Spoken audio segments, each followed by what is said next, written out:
Bienvenue dans Prague Hebdo, le podcast de Radio Prague International. La buse variable a été désignée oiseau de l'année 2021 en République tchèque. Nous en parlerons dans quelques minutes. Avec les chutes de neige, les Pragois sont donnés à cœur joie sur les pentes de la colline de Petřín, ce qui n'était pas au goût de la police municipale. Nous vous en dirons plus. Mais on commence par un autre sujet. Philosophe, ancien dissident, professeur d'université et homme politique après la chute du régime communiste, Jan Sokol est mort à l'âge de 84 ans. Začal jsem jako zlatník, to bylo hezký řemeslo, ale nebylo to k uživení. My jsme strašně málo, vydělávali jsme tenkrát strašně málo. A krom toho mi teda v tom podniku nechtěli dovolit večerní maturitu udělat. Takže jsem přešel. Jan Sokol a été, pour la petite histoire, orfèvre et mécanicien durant quelques années de sa vie sous le régime communiste. Il a étudié ensuite les mathématiques pour se consacrer enfin à la philosophie chrétienne, à l'étude des religions et à l'anthropologie philosophique. Pour la grande histoire, cette fois, il a été dissident et un des premiers signataires de la Charte 77, membre du Parlement tchécoslovaque après la Révolution de velours, ministre de l'Éducation dans la seconde moitié des années 90 ou encore candidat à la succession de Václav Havel à la présidence de la République en 2003. Gendre du philosophe Jan Patočka, Jan Sokol a également été un auteur fécond et traducteur de nombreux philosophes français en tchèque, francophone et officier de la Légion d'honneur française. Jan Sokol a été maintes fois l'invité de la rédaction francophone de Radio Prague International. Dans l'une de nos émissions, il s'est souvenu de son engagement au sein du mouvement de la dissidence formé autour de Václav Havel. On ne peut pas comparer ma position dans la dissidence tchèque avec celle de Václav Havel. Oui, je n'ai pas appartenu au cercle étroit de ses amis et collaborateurs. Mais on a eu plusieurs rencontres dont je me rappelle plusieurs qui sont toujours très agréables, très, très impressionnantes. Havel était un homme très, très calme, très, très ouvert et très amical. Donc, on s'est rencontrés, par exemple, par une chance. J'étais aux États-Unis en 1991 quand Havel est venu au Parlement américain à Washington. On s'est rencontrés dans la rue. Les amis qui m'ont accompagné étaient éblouis. Havel marchait seul sur la rue et dans la rue. On a eu une très belle conversation sur l'Amérique et ce qui est la différence de la société tchèque et américaine. Jusqu'à la fin de sa vie, Jan Sokol est resté un observateur très attentif de l'évolution politique de son pays, mais aussi morale de la société tchèque. Professeur à la faculté des sciences humaines de l'université Charles et qu'il a cofondé après la révolution de velours, il écrivait aussi ces dernières années des articles pour l'encyclopédie en ligne Wikipédia. Il a même initié un projet incitant les seniors tchèques à transmettre de cette manière leur culture à la jeune génération. Invité dans les studios de Radio Prague en novembre 2014, à l'occasion du 25e anniversaire de la Révolution de velours, Jan Sokol avait répondu à la question de savoir ce qui restait aujourd'hui, selon lui, des grands changements de 89. Était-il déçu, comme certains de ses concitoyens, de l'évolution de la République tchèque? Grâce à mon scepticisme de 89, je n'étais jamais déçu depuis. Bon, on a su bien que les choses n'iront pas si simplement, si vite comme au mois de novembre-décembre 89, qu'il y aura des problèmes et naturellement un changement de système socialiste de l'État dans un pays normal, c'est une chose qui n'a jamais encore été mise au bout, oui, jamais. Donc, comme le disait Michnik, il est beaucoup plus facile de prendre des œufs et faire une omelette que de le faire en l'envers. Prendre une omelette et en faire des œufs. Et donc c'était le problème. Oui.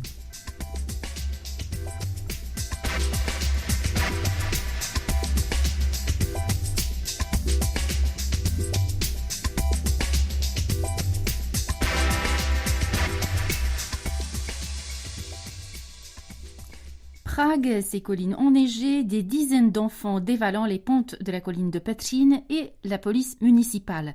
Retour sur une journée pas comme les autres qui s'est soldée par un désaccord entre le ministre de l'Intérieur et le maire de Prague sur l'opportunité de laisser les enfants pratiquer leur sport hivernal préféré, la luge. Reportage de Thibaut Maillet.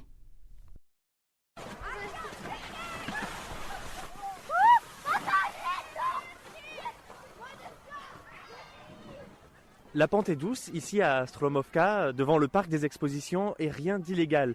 Alors les luges sont variées, elles sont bariolées, vous trouverez aussi bien la mini-pelle en plastique que la plus sophistiquée, voire même certaines avec un volant. On trouve aussi quelques antiquités qui semblent sans doute d'ailleurs tout droit sorties du grenier de papy et mamie. Ici, il y a plusieurs dizaines d'enfants, au moins autant de parents sans doute. Ça joue, ça crie, ça pleure et surtout il n'y a pas de police municipale en vue, tout a l'air autorisé. Alors il faut simplement faire attention aux quelques arbres et aux enfants, d'ailleurs on va s'écarter un petit peu, aux enfants et aux parents qui dévalent à tout moment la pente et qui pourraient vous faucher.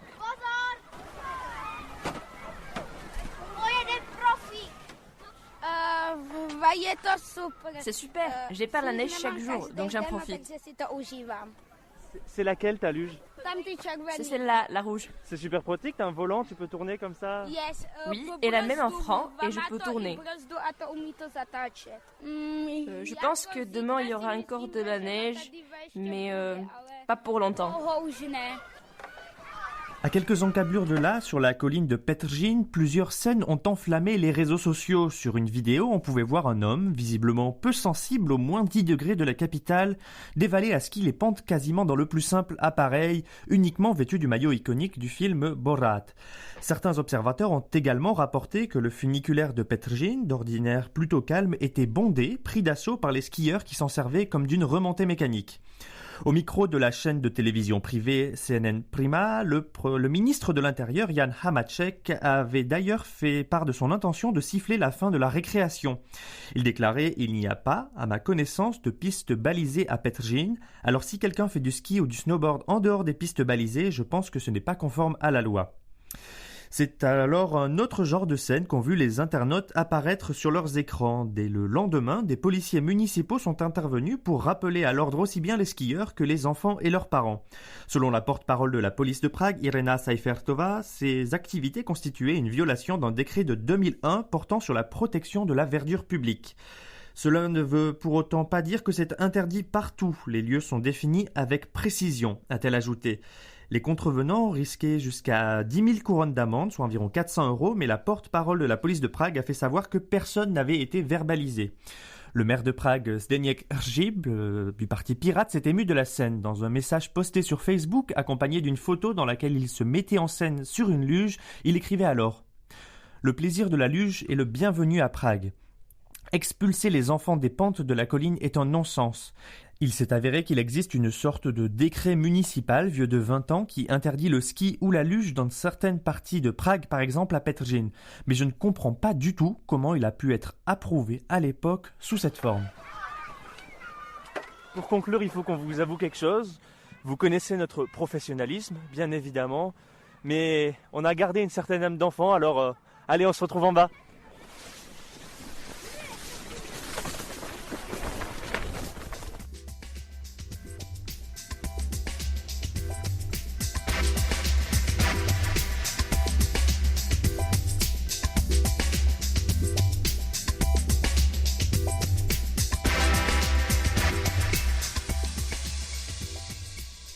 Bien que désigné en tchèque sous le nom de káně lesní, soit comme buse forestière, c'est pourtant bien la buse variable qui a été désignée oiseau de l'année 2021 en République tchèque par la Société tchèque d'ornithologie. Rapace très répandu dans les campagnes d'Europe centrale et qui n'est pour l'heure pas menacé d'extinction, comme l'a expliqué au micro de Guillaume Narguet François Turzian, vice-directeur de l'Association suisse pour la protection des oiseaux, membre comme la Société tchèque d'ornithologie de l'organisation internationale BirdLife. Alors François Turzian, la buse variable a donc été désignée oiseau de l'année en République tchèque pour 2021. Il s'agit d'une buse, un oiseau que tout le monde connaît plutôt bien. Mais la buse variable, en revanche, est un oiseau plutôt méconnu. Alors, à quoi doit-elle son qualificatif, cet adjectif de variable? Alors oui, variable désigne en fait le fait que chez cet oiseau, on a des plumages assez différents d'un individu à l'autre.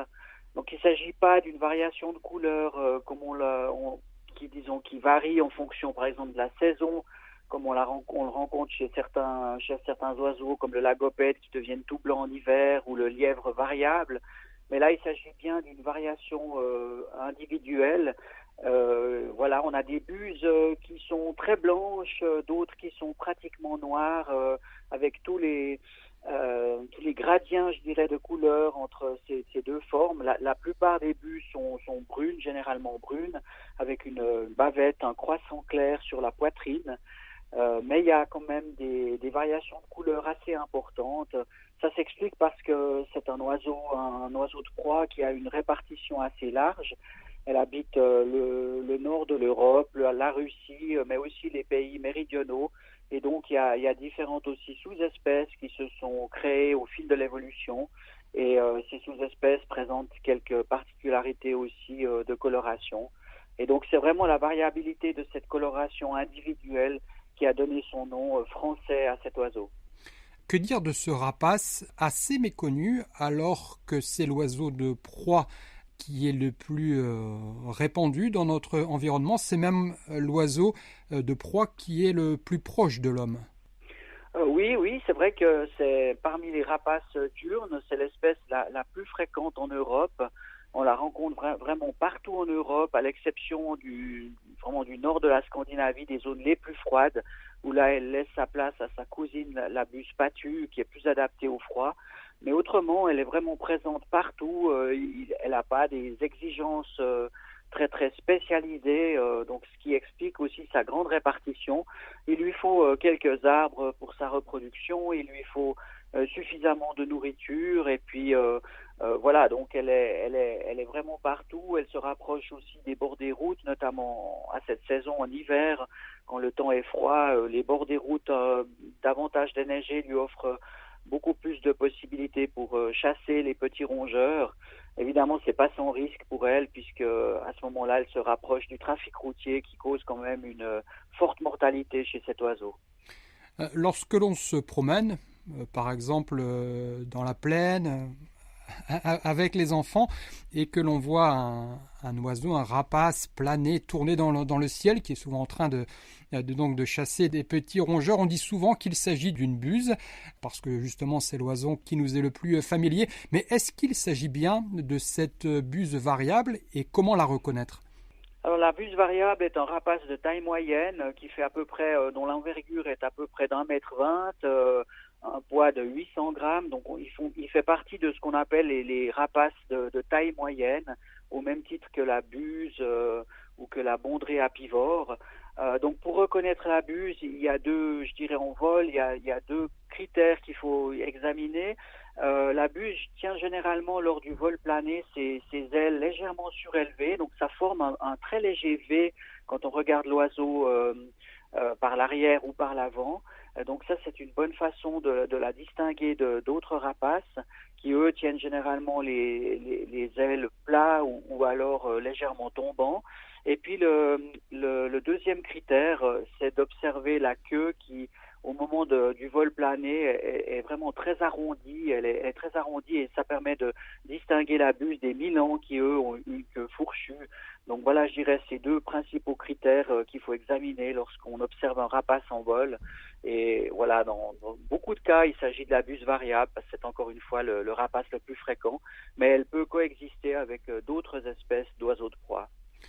Les populations de buses variables sont relativement importantes. C'est le rapace le plus répandu, par exemple en République tchèque, où on estime le nombre d'oiseaux entre 11 et 14 000. Alors c'est un oiseau qui autrefois a été menacé. L'augmentation de sa population, est-ce que cela signifie que c'est un oiseau qui sait s'adapter à la transformation des paysages et de son environnement? Oui, je pense que c'est une espèce assez adaptable. Elle peut tirer son épingle du jeu du fait qu'elle se nourrit principalement de petits rongeurs qui restent quand même très abondants dans les milieux cultivés. Il y a aussi le fait que c'est un oiseau maintenant, au fil des années, les paysans ont quand même appris que dans la plupart des cas, les rapaces, qu'ils soient diurnes ou qu'ils soient nocturnes, sont des auxiliaires de l'agriculture en débarrassant les cultures de beaucoup de petits rongeurs. Donc, ils sont plus persécutés comme autrefois. Et ça explique aussi que ces oiseaux sont maintenant quand même assez répandus. La buse a besoin de bosquets pour de sa nidification, mais elle n'est pas très exigeante. Elle n'a pas besoin d'arbres en particulier. Il lui suffit de grands arbres sur lesquels elle va pouvoir construire son nid, voire occuper des nids de corneilles ou de corbeaux. Et ailleurs, par ailleurs, elle peut chasser un peu partout dans l'environnement. Évidemment, les densités seront plus élevées lorsqu'il y a suffisamment de haies ou bien d'arbres isolés dans le paysage cultivé. Ça, c'est des sites qui lui servent de perchoir et qui lui permettent de chasser dans de meilleures conditions. La buse ne va pas chasser depuis le ciel. Elle a besoin de perchoirs pour pouvoir surveiller son territoire et fondre ainsi sur ses proies. Donc, elle est quand même liée à un certain nombre de structures boisées, tant pour sa nidification que comme perchoir pour la chasse. Vous avez évoqué sa perception par les cultivateurs, les agriculteurs.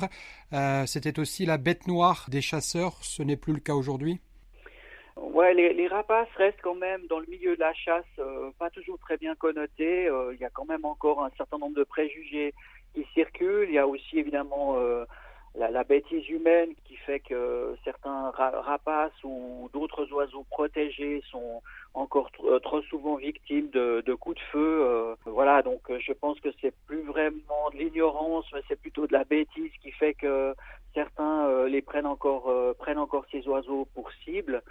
On a effectivement d'autres rapaces qui se nourrissent d'oiseaux et qui sont encore plus victimes de ces tirs illégaux puisqu'ils sont considérés comme des concurrents. Par exemple, certains rapaces qui se nourrissent de perdrix ou de faisans sont encore considérés par certains chasseurs comme des concurrents.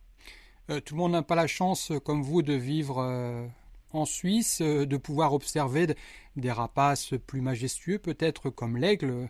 Alors pourquoi, selon vous, est-il intéressant d'observer un oiseau de proie comme la buse variable? Qu'est-ce qu'elle nous dit finalement et qu'est-ce qu'elle nous apprend?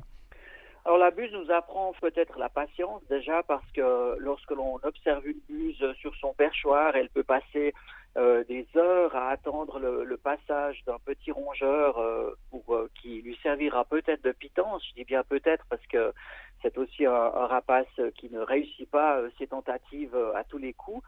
Et donc je pense les rapaces par ce comportement de grande patience, ils peuvent nous inculquer un peu cette vertu-là. D'autre part, je pense que quand on voit voler un rapace, quand on le voit s'élever dans les airs, la buse parfois monte très haut grâce au courant thermique. Ce sont des maîtres du vol plané. Et je pense à ce moment-là que c'est simplement l'émerveillement qui peut nous saisir. Et voilà, on a tous envie de pouvoir imiter un rapace, voler comme ça sans utiliser la moindre énergie pour s'élever dans le ciel. Et ça, c'est aussi quelque chose que les rapaces peuvent nous enseigner face à simplement la beauté de leur vol et la majesté de ces oiseaux. Il fait actuellement très froid en Europe. La buse variable est un oiseau qui ne migre pas ou alors peu. Est-elle donc menacée? Et si oui, comment peut-on finalement l'aider? Je dois un petit peu vous contredire parce qu'une partie des populations de buses sont quand même migratrices. On peut assister à des migrations assez spectaculaires dans certains endroits de passage en Europe. Traditionnellement, c'est le mois d'octobre qui voit partir les buses du nord et elles gagnent à ce moment-là des latitudes plus clémentes. Donc on a quand même parfois des journées avec des milliers de buses que l'on peut observer en train de migrer, souvent en grands groupes qui peuvent atteindre plusieurs centaines d'oiseaux. Ceci dit, c'est vrai qu'on a pas mal d'oiseaux, de ces oiseaux qui vont passer l'hiver sous nos latitudes. Ce sont souvent des buses qui justement viennent du nord de l'Europe. Et en Tchéquie aussi, les buses souffrent du froid. Elles ont besoin de plus de nourriture en hiver pour pouvoir compenser la perte d'énergie due au froid. Et donc là, c'est vrai que leur survie est plus délicate et la mortalité aussi due au trafic routier est plus forte en hiver puisque les buses sont affaiblies. Elles n'ont souvent plus les réflexes qui leur permettaient en été d'éviter les véhicules. Donc voilà, on peut pas faire grand-chose, je dirais, directement soi-même. On déconseille quand même de nourrir ces oiseaux. Par contre, c'est vraiment l'engagement des sociétés de protection de la nature comme BirdLife qui s'engagent pour finalement aussi les habitats des oiseaux plus largement, qui permet aussi d'offrir des meilleures conditions de vie à toute une série d'espèces, dont la buse variable.